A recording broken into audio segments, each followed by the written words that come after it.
أهلا بيكم معانا النهاردة في غطسة جديدة بنغوص فيها سوا في حكاية يعني حكاية قوية ومليانة دروس.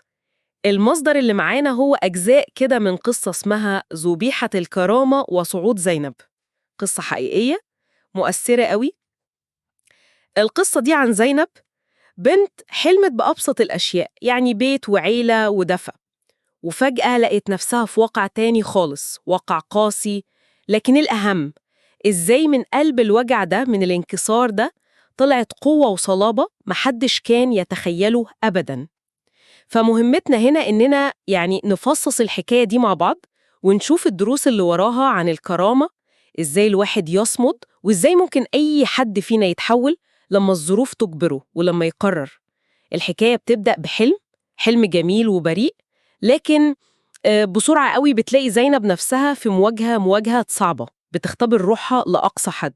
وفي وسط المعاناة دي هنشوف إزاي ممكن بذرة أمل صغيرة تتزرع وتكبر وتبقى شجرة قوية. يلا بينا نبدأ نفك الخيوط دي ونشوف هنوصل لإيه.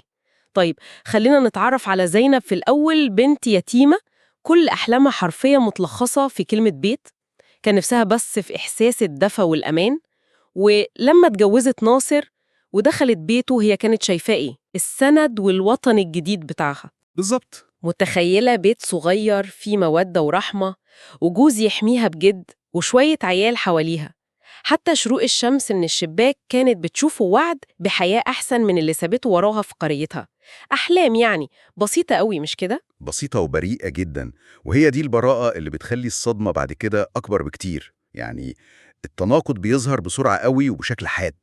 وهو صحيح ناصر جوزها كان له جانب حنون كده بيظهر لما يكونوا لوحدهم، لكن الحقيقة المرة إنه كان شخصية ضعيفة جدا قدام أمه وأخوته، سلبي بشكل فظيع. دي حقيقة. وده بان في موقف ممكن ناس تشوفه بسيط زي موضوع القهوة ده. موقف القهوة، أيوة. لما حماتها انتقدت قهوتها بمنتهى الحدة وقالت له قهوتك خفيفة يا زينب، شكلك لسه ما اتعلمتيش الأصول. رد فعل ناصر كان إيه؟ الصمت. الصمت التام. حتى ما تجرأش يبصلها عشان ما يضطرش يقول كلمة أو ياخد موقف. دي ما كانتش مجرد كلمة عابرة، دي كانت أول علامة واضحة على نمط هيتكرر كتير، نمط تسفيق زينب والتقليل منها قدام جوزها اللي المفروض يحميها. فعلا. وزينب وقتها يعني برغم إنها اتوجعت، بس حاولت تلاقي مبررات. قالت يمكن دي زي أمي وهو ابنها، طبيعي يسمع كلامها. بس للأسف الموضوع ما كانش الأم وبس. لا طبعا ما كانش الأم بس، إخوات ناصر سلمى وفاطمة كان ليهم دور كبير قوي في إنهم يخلوا زينب تحس دايما إنها دخيلة، إنها مش منهم وغير مرغوب فيها. سلمى كانت بتستخدم سلاح الكلام، الغمز واللمز، كلامها زي الدبابيس كده. أيوة. وفاطمة كانت بتستخدم سلاح تاني أخطر يمكن، الصمت المتعالي ده والضحكات الخافتة اللي بينها وبين أختها وأمها، كأنهم بيتريقوا عليها وهي مش فاهمة. ياه. التعليقات بقى اللي على طول على أكلها، الملح زيادة شوية، أصل ما فيش زي طبخ أمي طبعا، الهمسات اللي توصل لها وهي معدية عن فلانة كانت أنسب لناصر. كل ده كان بيخلق جو من الرفض المستمر، جو خانق. وهنا بنشوف يعني ديناميكية الأسرة دي عاملة إزاي. الأم هي المسيطرة تماماً، تماما. الأخوات متحالفين معاها، والزوج ضعيف خاضع ليهم. وزينب للأسف هي الحلقة الأضعف، الطرف الغريب اللي كلهم يعني جايين عليه. طب ومحاولات ناصر إنه يطبطب عليها لما يكونوا لوحدهم دي، لما كان بيقول لها ما تزعليش منهم وانت عارفة مكانتي عندي، إيه لازمة الكلام ده؟ هي دي بقى المشكلة الأكبر. الكلام الحلو ده اللي في السر بيفقد أي قيمة حقيقية، أي معنى، لما ما يكونش ليه أي صدى في العلن. يعني عدم دفاعه عنها قدام أهله ده بيفرغ كلامه من أي مضمون، بيخليها تحس إنه بيضحك عليها أو يمكن بيستضعفها أكتر. طبعا. صمته في المواقف اللي هي محتاجة فيها راجل يسندها كان أبلغ رد على هشاشة مشاعره وضعف موقفه. هو للأسف ما كانش بيحميها، ده كان بيشارك في تعذيبها النفسي بسلبيته دي. ومع اقتراب عيد الأضحى، زينب يمكن من كتر يأسها شافت في العيد ده فرصة لبداية جديدة، صفحة تانية تتفتح. أملها كبر قوي لما ناصر جالها المرة دي بوعد مختلف، وعد واضح وصريح.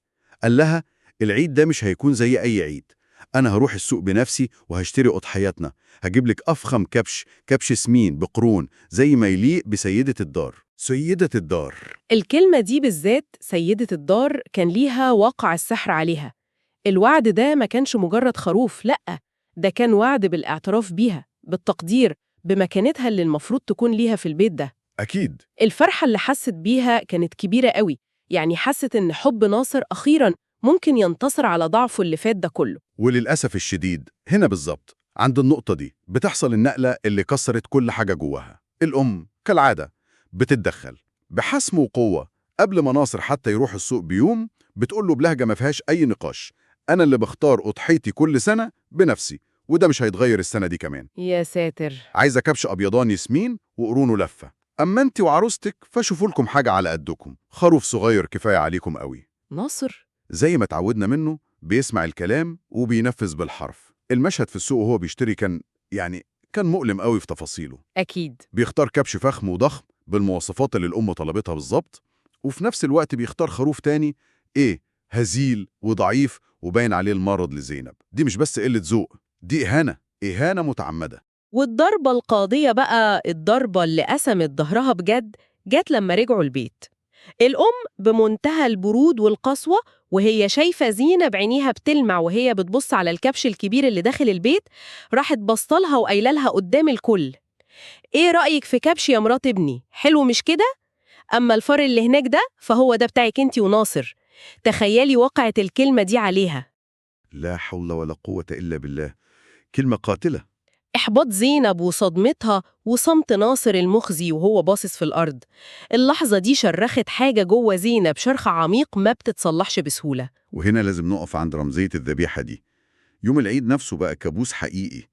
زينب شغالة من أول النهار كأنها خدامة في البيت، بتنظف وتجهز العدة والمية السخنة وكل حاجة، وحماتها وصلايفها لابسين أحسن لبس ومتشيكين وقاعدين بيتفرجوا عليها. يا لطيف. الكبش الفخم بتاع الأم اتذبح بكل احترام وتبجيل قدامها، وخروف زينب الهزيل ده اتجر من رجله كده واتذبح بسرعة وبإهمال، كأنه حاجة مقرفة ولازم يخلصوا منها بسرعة. لا إله إلا الله. وحتى في توزيع اللحمة، النصيب الضئيل بتاع زينب من خروفها الهزيل ده، الأم أمرت ناصر ياخد نصه ليهم بحجة الضيوف والعزوة اللي هتيجي. اللي اتذبح في اليوم ده ما كانش بس الخروف الهزيل، لأ، دي كانت كرامة زينب اللي اتذبحت قدام عينيها بمباركة وسلبية تامة من جوزها. بعد الصدمة الفظيعة دي زينب اتغيرت تماماً، دخلت في مرحلة صمت عميق ومخيف. بس المرة دي صمت مختلف عن أي مرة قبل كده. مفيش دموع، مفيش شكوى، حتى العتاب اللي كان بيبقى في عينيها اختفى. بقت بتقوم بواجباتها كأنها روبوت، إنسان آلي، بهدوء ودقة مرعبة، خالية تماماً من أي مشاعر. ناصر لاحظ التغيير ده طبعاً واستغربه، بس معرفش أو يمكن ما قدرش يفهم حجم الجرح اللي هو ساهم فيه بشكل مباشر. وفي وسط الصمت ده زينب بدأت مشروع سري صغير قوي في خيم مهجور كده ورا البيت، بتربي كام فرخة وبتبيع بيضهم لجارتها الطيبة أم عبد الله، وبتلم القرش على القرش وتخبيهم تحت بلاطة مخلخلة في أرضية أوضتها. الفعل الصغير ده رغم إنه بسيط جدا، لكن ليه دلالة نفسية ورمزية كبيرة قوي. دي كانت أول محاولة حقيقية من زينب إنها تخلق لنفسها مساحة خاصة، قيمة ذاتية، بعيد عن سيطرة الأسرة دي وظلمهم. صحيح. محاولة إنها تلاقي مصدر أمان مادي ولو بسيط خاص بيها هي وبس. لكن زي ما بنقول دايما، للحيطان ودان. السر ده انكشف أكيد طبعاً. بسبب فضول الجيران ووشاية سلمى لأمها، اللي راحت نقلت الخبر وزودت عليه بقى من بهاراتها المعتادة. مرة أخوك عاملة تجارة من ورانا، بتربي فراخ وبتبيع بيض وبتحوش الفلوس لنفسها. وهنا الأم انفجرت طبعاً، وناصر اللي حس بالإهانة الشديدة قوي وإن كرامته اتهانت عشان مراته بتستغفله وبتعمل حاجة من وراه مع إنها حاجة بسيطة وما تخصوش أساساً. بالظبط. صب كل غضبه المكبوت وخوفه من أمه على زينب الغلبانة دي. المشهد اللي بعد كده كان عنيف وقاسي بشكل لا يوصف.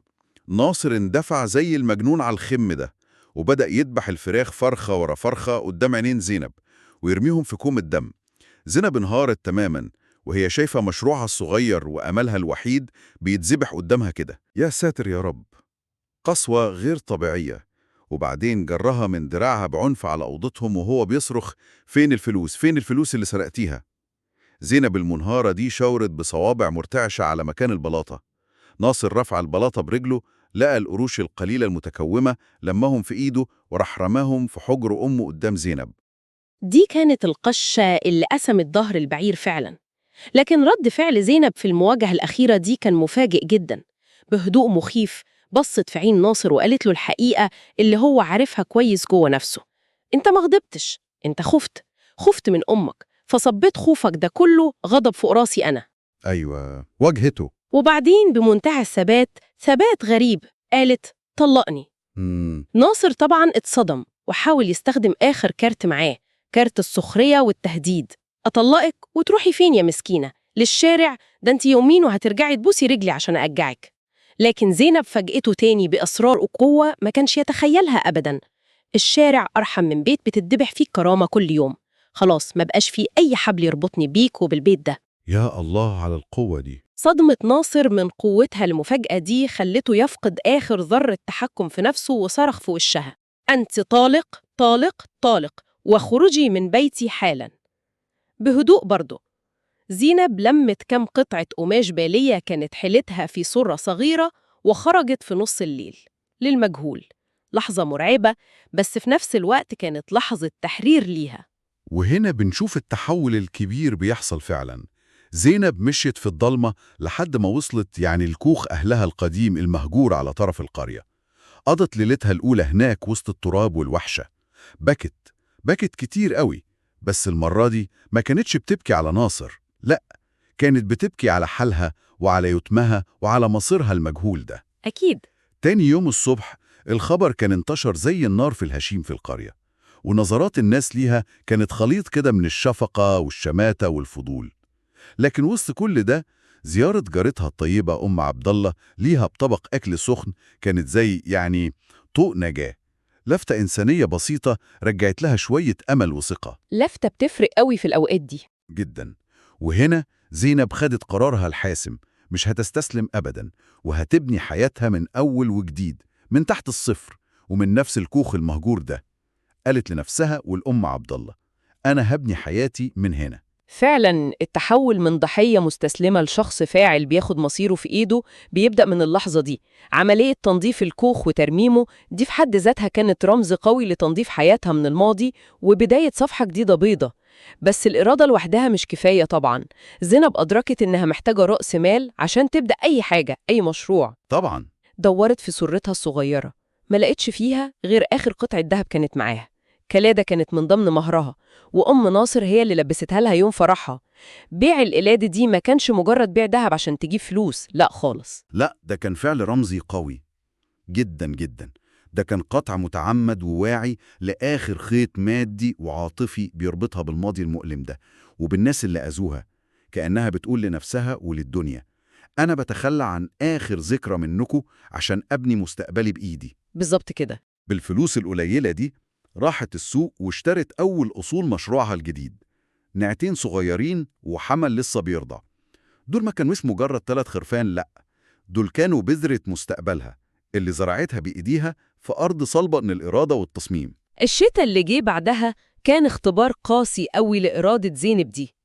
البرد القارس والجوع والوحدة كانوا بيهاجموها من كل ناحية، بس همها الأكبر كان على أغنامها ال3 دول اللي بقوا كل ما تملك في الدنيا حرفياً. أكيد، دول راس مالها وأملها. في عز الصقيع كانت بتدخلهم معاها في الكوخ الضيق عشان تحميهم، وكانت بتحضن الحمل الصغير ده بدرعاتها عشان تدفيه. وفي ليلة عاصفة ومطر غزيرة، واحدة من النعاج دخلت في ولادة متعثرة جدا. زينب ارتبكت وخافت في الأول، طبيعي، لكنها افتكرت الشهور اللي قضتها قبل كده وهي بتراقب الراعي العجوز أبو صالح في القرية وهو بيتعامل مع المواشي بتاعته. بالمعرفة البسيطة اللي جمعتها دي وبشجاعة، شجاعة نابعة من اليأس ورغبتها في الحفاظ على اللي ليها، قدرت تساعد النعجة وتنقذها هي والمولود مع طلوع الفجر. اللحظة دي كانت فارقة قوي في رحلتها جدا. ما كانتش مجرد إنقاذ لحيواناتها، لأ، دي كانت إثبات لنفسها قبل أي حد تاني إنها قادرة تعتمد على نفسها وتتخطى الصعاب، إنها مش ضعيفة زي ما كانوا بيقولوا لها وزي ما هي كانت ممكن تكون فاكرة. ومع طلوع شمس الربيع وبداية الدفا، القطيع الصغير ده بدأ يكبر، وزينب بدأت تشوف أول ثمار تعبها وصبرها الطويل. كانت بتحلب النعاج وتصنع من اللبن ده سمنة وجبنة بجودة عالية قوي، لأنها كانت مهتمة جدا بأكلهم ونظافتهم. الشغل النظيف بيبان. طبعاً. عبد الله كانت أول زبونة ليها، ومن بعدها سمعة سمنة زينب وجبنة زينب انتشرت في القرية والقرى اللي حواليها كمان. الناس بدأت تعرفها بصنعتها وجودة شغلها، مش بمقاساتها اللي فاتت، وبدأت تحقق دخل بسيط في الأول لكن مستمر. والأهم إنها كانت بتعيد استثمار كل قرش لجيلها في شغلها وفي تحسين حياتها البسيطة دي. صحيح. بتشتري علف أحسن، أدوات أنظف، وسعت الحظيرة بتاعتهم شوية، جابت لنفسها فراش بسيط تنام عليه بدل الأرض. كانت بتبني نفسها طوبة طوبة بالصبر والمجهود. وفي المقابل تماماً، الصورة عند بيت ناصر كانت مختلفة خالص. الفوضى هي اللي سيطرت على البيت بعد ما زينب مشيت. المشاكل المالية كترت عليهم، وناصر خسر شغله اللي كان في السوق بسبب إهماله ونفسيته التعبانة، واضطر في الآخر يشتغل عامل باليومية، يقف كل يوم الصبح في الموقف يستنى اللي يشغله. ياه، شوف الدنيا! الكبرياء بتاع زمان ده اتبدل بمذلة وانكسار واضحين. حتى أم ناصر المتجبرة دي، القصة بتحكي إنها اتشافت وهي بتتذلل لبياع خضار عشان ينزلها قرشين بس في سعر الطماطم. والموقف الأكثر دلالة على إن الموازين اتقلبت تماماً كان لما ناصر نفسه وهو في عز احتياجه للشغل والفلوس يبعت مرسال لزينب يعرض عليها يشتغل عندها عامل أجير. يا للهول! رد زينب كان حاسم وهادي في نفس الوقت. قالت للمرسال: قل له لأ، مش محتاجين عمال زيادة، ولو كنا محتاجين كنا دورنا على حد تاني. قرار صعب بس ضروري. قرارها ده ما كانش انتقام على قد ما هو كان تأكيد إن في أبواب اتقفلت خلاص ومستحيل تتفتح تاني، وإن مكانتها اللي بنتها بتعبها ودموعها دي ما ينفعش حد يهزها أو يقلل منها تاني أبداً. بالظبط، ده حفاظ على الكرامة والمساحة الأمنة اللي خلقتها لنفسها بعد كل اللي شافته. هي مش محتاجة تثبت له أي حاجة، ولا محتاجة تذله زي ما هو ذلها زمان. هي ببساطة تخطت المرحلة دي كلها. والمشهد الأخير بقى اللي بيقفل الدايرة دي كلها بيحصل في سوق العيد بعد كام سنة. زينب خلاص ما بقتش زينب اليتيمة المطلقة المكسورة، لأ، بقت الحاجة زينب. الحاجة زينب تاجرة المواشي المعروفة والمحترمة في السوق كله. كباشها هي الأغلى والأفضل. وفي وسط الزحمة دي بيوصل ناصر للسوق، حاله يصعب على الكافر، متبهدل وفقير، وبيشوف بعينه النجاح اللي زينب وصلته. زينب اللي كان بيسخر منها زمان وبيقول لها هتروحي فين يا مسكينة. وفي اللحظة دي بالذات بتحصل ذروة أخيرة للمشهد ده كله. أرملة فقيرة بتروح للحاجة زينب وبتحاول تفاصل معاها عشان تشتري أرخص خروف عندها عشان العيد وعيالها ما يزعلوش. زينب بتبصلها، وبعدين بدل ما تديها الخروف الصغير الهزيل ده بتروح بنفسها الأكبر وأفخم كبش في حظيرتها، كبش شبه الكبش اللي هي اتحرمت منه زمان بمرارة، وبتاخده وتقدمه هدية للأرملة وولادها وتقول لها: ده أضحياتكم مني السنة دي، كل سنة وانتوا طيبين. ناصر كان واقف وشايف كل ده، شاف الكرم الحقيقي وشاف القوة اللي مش محتاجة استعراض عضلات أو بطش. وهنا الدايرة بتكتمل بشكل مذهل فعلا. ناصر أدرك الدرس متأخر قوي للأسف. أدرك إن الكرم الحقيقي ده في سعة القلب والعطاء، مش في حجم الذبيحة والمظاهر الكذابة، وإن القوة الحقيقية في القدرة على التسامي والعطاء حتى وإنت في عز قوتك، مش في ظلم الضعيف واستغلاله. بالظبط. أدرك إنه يوم العيد المشؤوم زمان هو ما دبحش بس خروف هزيل، لأ، ده دبح بإيده رجولته وكرامته وسعادتها الأبدية. زينب بقى لما قدرت تدي الأرملة الفقيرة دي نفس الحاجة اللي هي اتحرمت منها بمرارة، هي كده تجاوزت جرحها تماما، حولته لمصدر قوة وخير وعطاء، وعلت فوق مستوى الألم والانكسار والرغبة في الانتقام. رحلة زينب دي الحقيقة بتورينا قد إيه الإنسان ممكن يكون قوي من جوه. إزاي قدرت تاخد الظلم والانكسار دول وتحولهم لوقود لقوة أكبر وأعظم، وبنت حياتها وكرامتها بإيديها وصبرها وعرقها. شفنا محطات صعبة قوي في رحلتها: صدمة الذبيحة، قرار الطلاق الجريء وهي وحيدة وملهاش أي ظهر، بيع آخر ذكرى من الماضي عشان تبدأ من جديد، صمودها الخرافي في وش البرد والجوع والوحدة، وفي الآخر وقفتها المشرفة في سوق العيد كحجة زينب. أيوة، اتجه النجحة الكريمة اللي قادرة تدي بسخاء ومن غير حساب. القصة دي فعلا شهادة حية على إن القوة الحقيقية بتنبع من جوانا، من داخلنا، وإن المعرفة والمثابرة والصبر ممكن يغيروا أقصى الظروف وأصعبها. بتفكرنا إن الكنز الحقيقي مش في الفلوس والممتلكات وبس، لأ، الأهم هو الكرامة، الاعتماد على النفس، والقدرة إنك تقف على رجلك تاني وتالت بعد كل وقعة. صحيح. وإن ساعات كتير قوي المحن الصعبة دي هي اللي بتثقلنا وبتطلع مننا النسخة الأقوى والأجمل من نفسنا، النسخة اللي ما كناش هنوصل لها من غير التجربة القاسية دي. وفي النهاية يمكن السؤال اللي القصة دي بتسيبه جوانا كده نفكر فيه هو: يا ترى إيه المعنى الحقيقي للكرامة لما تكون مش معتمد على أي تقدير أو اعتراف من اللي حواليك، لما تكون نابعة من جواك أنت وبس؟ سؤال مهم جدا. وإزاي ممكن الجروح العميقة أوي اللي بنمر بيها في حياتنا دي تتحول لمصدر قوة وعطاء وكرم، بدل ما تكون سبب في انكسارنا للأبد أو دافع للانتقام وتصفية الحسابات القديمة؟ سؤال فعلا يستحق التفكير. وبكده نكون وصلنا لنهاية رحلتنا الملهمة أوي في قصة وزينب دي.